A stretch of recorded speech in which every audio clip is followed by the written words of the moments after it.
নমস্কার বন্ধুরা, শুভ দুপুর। তোমরা কে কী করছো? আমি তো এই যে রান্না করব, দেখো বেগুন, শিম, টমেটো, আলু দিয়ে বড়ি দিয়ে পাতলা করে ঝোল রান্না করব। আর এই যে এদিকে মটরশুঁটি শাক কেটে নিয়েছি, মটরশুঁটি শাকে বেগুনও দিচ্ছি।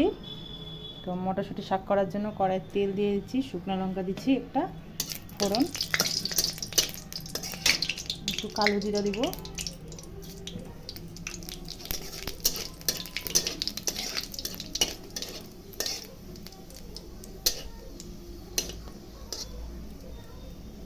এখন শাকটা দিয়ে দিচ্ছি।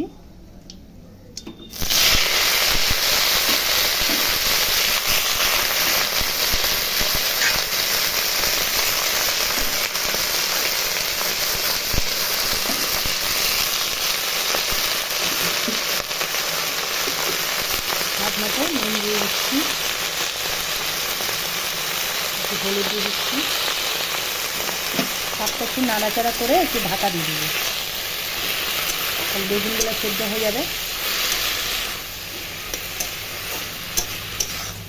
শাকটা এমনি কচি আছে, মজে যাবে, তখন কতটুকু এমনি মজে যাচ্ছে। বেগুনটা সেদ্ধ হবে, একটু ঢাকা দিয়ে দেবো।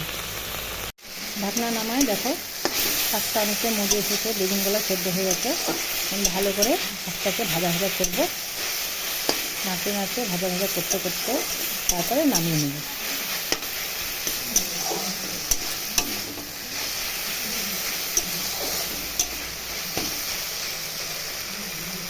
আমার শাক ভাজাটা হয়ে গেল, এখন নামিয়ে নেব।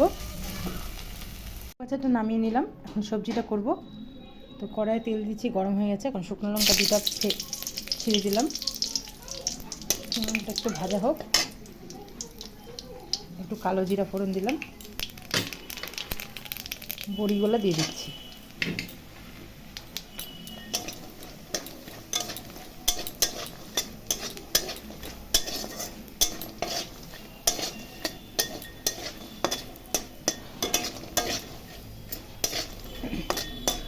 বড়িগুলো আমি লাল লাল করে একটু ভেজে নিলাম। তো এখন সবজিগুলো দিয়ে দিব।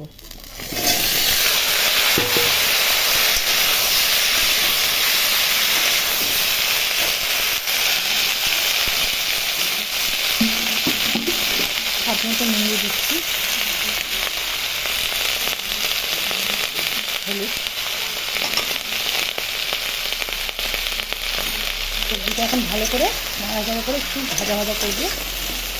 ভাজা ভাজা হয়ে গেলে তারপরে আমি ঝোল দিয়ে দেবো। শীতকালে এরকম বড়ির ঝোল খুব ভালো লাগে খেতে। তা ভালো না, নিরামিষটা কী করবো, তো এটাই করি, বড়ির ঝোল করে দিই। প্রতি সময় ডাল অত ভালো লাগে না।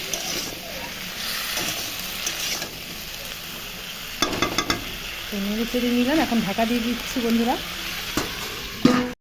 সবজিগুলো দেখো সব সেদ্ধ হয়ে গেছে, এখন ভালো করে ভাজা ভাজা করে নিলাম।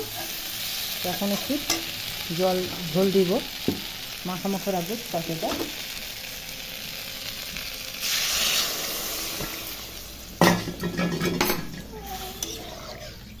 আমি কিন্তু এখানে কোনো মশলা বাটা দিইনি, আমি কাঁচা লঙ্কা চিড়ে দিচ্ছি, এটাই। আদা দিলে ভালো হতো, তো আদা আমি দিইনি। বড়ির সেন্টেই ঝোলটা ভালো লাগবে খেতে। তো ঝোলটা ফুটুক। দেখো বন্ধুরা, আমার ঝোলটা তৈরি হয়ে গেল। ডালের বড়ি, এই দেখো ডালের বড়িগুলা তৈরি হয়ে গেল। আজকের ডালের বড়ির পাতলা করে ঝোল, শিম বেগুন আলু দিয়ে। তো দেখো বন্ধুরা, আমার রান্না কমপ্লিট। এই যে শাক ভাজা আর ভাত তো আছেই। তো দুপুরকার লাঞ্চ করে নিচ্ছি বন্ধুরা, তোমরাও করে নাও। টাটা।